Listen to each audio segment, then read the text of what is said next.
Assalamualaikum warahmatullahi wabarakatuh. Perkenalkan, nama saya Khairul Fikri, NIM D04190059, kelas PJKRB semester 4. Pengertian interaksi edukatif adalah interaksi yang dengan sadar meletakkan tujuan untuk mengubah tingkah laku dan perbuatan seseorang, atau dapat juga dikatakan interaksi edukatif, yakni interaksi yang secara sadar memiliki tujuan untuk mendidik, untuk mengantarkan anak didik ke arah kedewasaannya. Interaksi edukatif harus menggambarkan hubungan aktif dua arah dengan sejumlah pengetahuan sebagai mediumnya, sehingga interaksi itu merupakan hubungan yang bermakna dan kreatif. Ciri interaksi edukatif. Sebagai interaksi yang bernilai normatif, maka interaksi edukatif mempunyai ciri sebagai berikut. A. Interaksi edukatif memiliki tujuan. Tujuan interaksi edukatif adalah untuk membantu anak didik dalam suatu perkembangan tertentu. B. Ada suatu prosedur yang direncana untuk mencapai tujuan yang telah ditetapkan. Agar dapat mencapai tujuan secara optimal, maka dalam melakukan interaksi dibutuhkan prosedur atau langkah-langkah sistematik dan relevan untuk mencapai suatu tujuan pembelajaran yang satu dengan yang lain. Mungkin akan membutuhkan prosedur dan desain yang berbeda. C. Interaksi edukatif ditandai dengan penggarapan materi khusus. Dalam hal materi harus didesain sedemikian rupa sehingga cocok untuk mencapai tujuan. Dalam hal ini perlu memperhatikan komponen-komponen pengajaran yang lain. Materi harus sudah didesain dan disiapkan sebelum berlangsungnya interaksi edukatif. D. Ditandai dengan aktivitas anak didik. Sebagai konsekuensi bahwa anak didik merupakan sentral, maka aktivitas anak didik merupakan syarat mutlak sebagai berlangsungnya interaksi edukatif.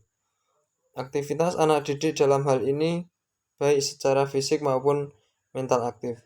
Inilah yang sesuai dengan konsep CBSA. Guru berperan sebagai pembimbing. Dalam peranan sebagai pembimbing, guru harus berusaha menghidupkan dan memberikan motivasi agar terjadi proses interaksi edukatif yang kondusif. Guru harus siap sebagai moderator dalam segala situasi proses interaksi edukatif, sehingga guru akan merupakan contoh yang dilihat dan ditiru tingkah lakunya oleh anak didik. Guru lebih baik bersama anak didik sebagai desainer akan memimpin terjadinya interaksi edukatif.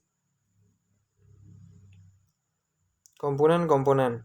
Sebagai suatu sistem, tentu saja interaksi edukatif mengandung sejumlah komponen yang meliputi tujuan, bahan pelajaran, kegiatan belajar mengajar, metode, alat, sumber, dan evaluasi.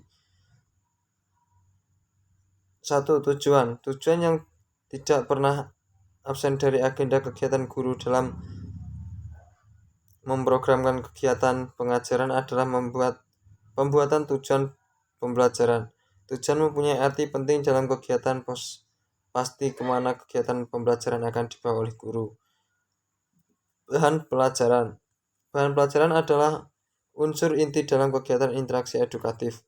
Tanpa bahan pelajaran, proses interaksi edukatif tidak akan berjalan. Karena itu guru yang akan mengajar pasti mempelajari dan mempersiapkan bahan pelajaran yang akan disiapkan kepada anak didik. Kegiatan belajar mengajar. Kegiatan belajar mengajar adalah inti kegiatan dalam pendidikan. Segala sesuatu yang diprogramkan akan dilaksanakan dalam kegiatan belajar mengajar. Metode adalah suatu cara yang dipergunakan untuk mencapai tujuan yang telah ditetapkan. Dalam kegiatan belajar mengajar, metode diperlukan oleh guru guna kepentingan pembelajaran. Alat adalah segala sesuatu yang dapat digunakan dalam rangka mencapai tujuan pembelajaran. Sumber pelajaran. Sumber belajar sesungguhnya banyak sekali. Ada di mana-mana seperti di sekolah, di halaman, di pusat kota, di pedesaan, dan sebagainya.